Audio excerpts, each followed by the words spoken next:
உண்மைகளை உரக்க சொல்லும் ஐநியூஸ் 360 கோணத்திலும் நடுநிலை செய்திகள்.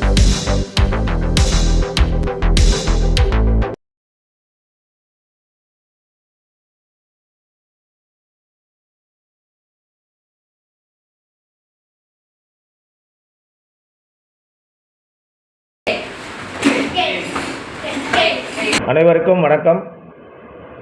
தமிழ்நாடு கராத்தே வீரர்கள் சங்கத்தின் தலைவர் தனசேகரன், செயலாளர் அருண், பொருளாளர் முத்துமாணிக்கம்.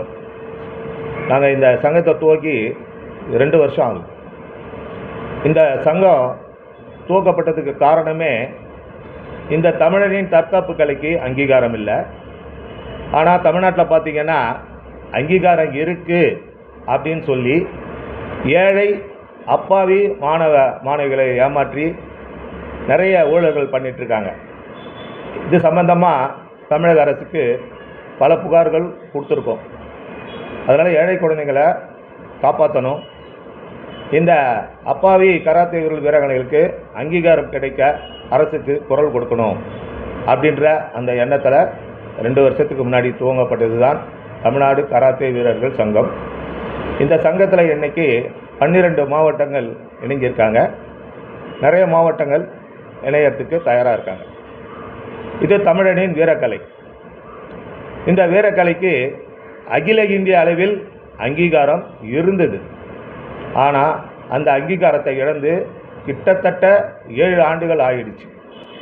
எப்படி இழந்தோம் அப்படின்னா, அகில இந்திய கராத்தே சங்கம் ஹாய், இந்த சங்கத்திலே 1500 கோடி ஊழல் வழக்கு இன்றைக்கும் நிலுவையில் இருக்குது. அதனால் மத்திய விளையாட்டு அமைச்சகம், இந்திய ஒலிம்பிக் சங்கம் அகில இந்திய கராத்தே சங்கத்திற்கு வழங்கிய அங்கீகாரத்தை ரத்து பண்ணிட்டாங்க. இது நாள் வரை அகில இந்திய கராத்தே சங்கத்தை பற்றி எந்த ஒரு தகவலும் எங்களுக்கு கிடைக்காதனால இந்தியா முழுவதும் கோடிக்கணக்கான கராத்தே வீரர்கள், நான் குறிப்பாக பேசக்கூடியது தமிழகத்திற்கு, தமிழின் தற்காப்பு கலைக்கு அங்கீகாரம் இல்லை. நாம் தமிழர்கள் தமிழ்நாட்டிலே வாழ்ந்து கொண்டிருக்கின்றோம். தமிழகத்தை தமிழர்கள் ஆட்சி செய்து கொண்டிருக்கிறார்கள். ஆனால் இந்த தமிழரின் வீரக்கலைக்கு அங்கீகாரம் இல்லை என்பதை நினைக்கும் போது வெட்கமாக இருக்குது, வேதனையாக இருக்குது.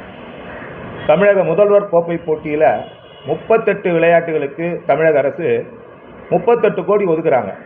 ஆனால் இன்றைக்கி தமிழகத்தில் இருக்கக்கூடிய 50 லட்சத்துக்கும் மேற்பட்ட கராத்தே வீராங்கனைகள் இந்த கலை முதல்வர் கோப்பை போட்டியில் சேர்த்து கொள்ளப்படாதது எங்களுக்கெல்லாம் மிகுந்த வேதனை அளிக்கின்றது. முதல்வர் கோப்பை போட்டியில் சேர்த்துக்கிறோம், தமிழக அளவில் எங்களுக்கு அங்கீகாரம் கிடைக்கணும்னு சொல்லி இந்த அரசுக்கு பலமுறை முதலமைச்சர், விளையாட்டுத்துறை அமைச்சருக்கு நிறைய கோரிக்கைகள் நாங்கள் சங்கத்தின் சார்பாக வச்சுருக்கோம். ஆனால் விளையாட்டு மேம்பாட்டு ஆணையம் கை விரிச்சிடுச்சு. அவங்க என்ன சொல்கிறாங்க, கராத்தேன்ற விளையாட்டுக்கு நாங்கள் அங்கீகாரம் கொடுக்கல, அங்கீகாரம் இல்லாத இந்த கராத்தே விளையாட்டில் நடக்கக்கூடிய ஊழல் முறைகேடுகளை நாங்கள் கேட்க முடியாது. நீங்கள் பெற்றோர்களுக்கு, பயிற்சியாளர்களுக்கு, வீராங்கனைகளுக்கு விழிப்புணர்வு ஏற்படுத்துங்க, ப்ரெஸ், மீடியா, யூடியூப்பில் இதனுடைய ஊழல் முறைகேடுகளை சொல்லுங்கன்னு சொல்லி அவங்கள லெட்டர் கொடுத்துருக்காங்க. கண்ணீர் சிந்திட்டுருக்கோம். அரசுக்கு பல கோரிக்கைகள். இப்போது இந்த எலெக்ஷன் டைமில் பேச வேண்டிய அவசியம் என்ன, எலெக்ஷன் முடிஞ்சு பேசலாம் அப்படின்னு நம்மளுடைய மாவட்டத்தில் இருக்கக்கூடிய கராத்தே பயிற்சியாளர் சொன்னாங்க. இல்லை மாஸ்டர், எலெக்ஷன் டைமில் தான் நம்ம பேசணும். ஏன் அப்படின்னா, நம்மளுடைய ஓட்டுக்கள் அவங்களுக்கு நிச்சயம் தேவைப்படும். அப்படியா? இது பெரிய கட்சி, அதாவது எத்தனையோ கட்சி இருக்குது. நான் கட்சி பேரை சொல்ல விருப்பப்படலை. நாங்கள் எந்த கட்சியிலையும் இணையலை. ஏன்னா இது தமிழின் வீரக்கலையில் இருக்கிறதுனால நாங்கள்லாம் 40-45 வருஷமாக இந்த ஃபீல்டில் இருக்கோம். உயிர் மூச்சு உள்ளவரை இந்த கலையில் இருக்கணும் அப்படின்னு விருப்பப்படக்கூடிய பயிற்சியாளர்கள் தான் நாங்கள் 3 பேரும்.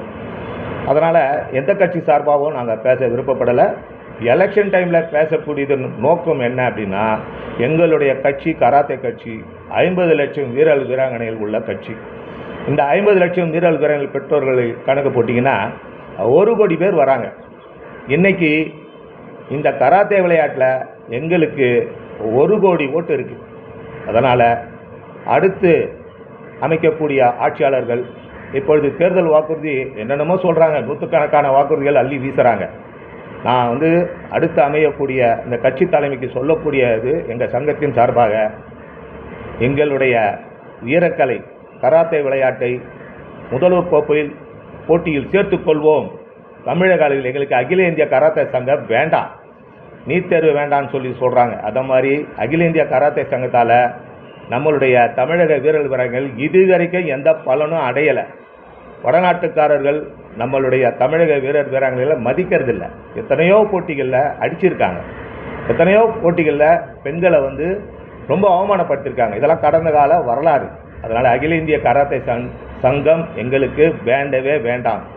அதனால் புதிதாக அமையக்கூடிய அரசு எங்களை அழைத்து நாங்கள் ஆட்சிக்கு வந்தால் முதல்வர் கோப்பை போட்டியில் கராத்தே விளையாட்டை சேர்த்துக்கொள்வோம் என்று தேர்தல் வாக்குறுதி கொடுத்து எங்களை அழைத்து பேசினால், இந்த தேர்தலிலே எங்களுக்கு அங்கீகாரம் தரக்கூடிய அந்த கட்சி தலைமைக்கு தமிழகத்தில் இருக்கக்கூடிய வீராங்கனைகள், பெற்றோர்கள், பயிற்சியாளர்கள் அனைவரும் வாக்களிப்போம் என்ற உறுதியை நாங்கள் இந்த நேரத்திலே தெரிவித்துக் கொள்கின்றோம்.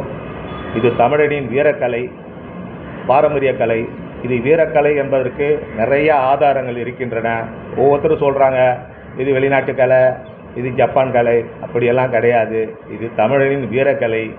இது கரங்களை கொண்டு பயிற்சி செய்யும் பயிற்சி கரத்தை என்பது ஏட்டுச்சூடிலே இருக்குது. இது 50 ஆண்டுகளுக்கு முன்பே என்னுடைய ஆசான் சொல்லியிருக்காரு. எது எப்படியோ இன்றைக்கி தமிழ்நாட்டில் 50 லட்சம் குழந்தைகள் ரத்தம் சிந்திட்டு இருக்காங்க. இன்றைக்கி பெண்களுக்கு தற்காப்பு என்றால் கராத்தே. அதே மாதிரி பெண் பிள்ளைகள் மட்டுமல்ல, ஆண் பிள்ளைகள், இளைஞர்களை பாதுகாக்கக்கூடிய ஒரே விளையாட்டு கராத்தே. ஏனென்றால் இந்த விளையாட்டை கற்றுக்கிட்டாங்கன்னா அவங்க தேவையில்லாத போதை பழக்கத்துக்கு அடிமையாக மாட்டாங்க. அதனால் காவல்துறையில் பயிற்சி கொடுக்குறாங்க, மிலிட்டரியில் பயிற்சி கொடுக்குறாங்க, பள்ளியிலேயே இன்றைக்கி பிரைவேட் ஸ்கூலில் நிறைய பயிற்சி கொடுக்குறாங்க. அதே நேரத்தில் புதிதாக அமையக்கூடிய அரசு இந்த கராத்தே விளையாட்டை கட்டாய பாடமாக கொண்டு வர வேண்டும். அப்படி கொண்டு வருவார்களேயானால் இனி வரும் காலங்களில் வீரர்கள், வீராங்கனைகள், மாணவ செல்வங்கள் நல்ல ஒரு பயிற்சி பெற்று தமிழகத்திற்கு மட்டுமல்ல இந்திய திருநாட்டிற்கும் விளையாடுவார்கள். கராத்தே என்ற விளையாட்டு ஒலிம்பிக் விளையாட்டிலே சேர்த்து கொள்ளப்பட்டது என்பது நமக்கெல்லாம் பெருமை. ஆனால் இந்திய அளவிலே வீராங்கனைகள் மிக சொற்ப அளவிலே இருக்கிறார்கள். அதனால் அடுத்து வரக்கூடிய அரசு தமிழனின் தற்காப்பு கலை கராத்தே விளையாட்டை முதல்வர் கோப்பை போட்டியில் சேர்த்து கொள்ள வேண்டும்.